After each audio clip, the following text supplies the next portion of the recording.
膠袋徵費令到塑膠做嘅不織布袋產量大升，環保局話正係諮詢市民將來派發不織布袋係咪要徵費。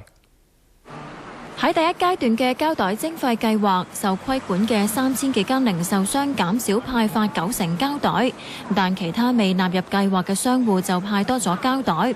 有膠袋商會話，不織布袋產量大升90%，批評政府唔能夠單靠徵費解決濫派濫用問題。政府而家呢，淨係識收錢，乜都要收費。我哋政府係咪除咗收費冇第二個政策呢？冇第二個方法可以濫用膠袋呢？我哋可唔可以做回收呢？可唔可以設計一個好嘅回收系統呢？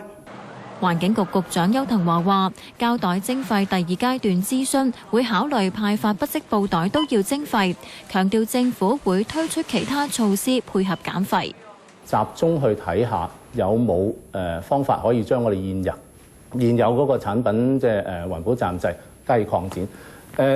廢電器同埋電子產品嘅處理咧，我哋希望喺今年年內咧，我哋將嗰個計劃提出。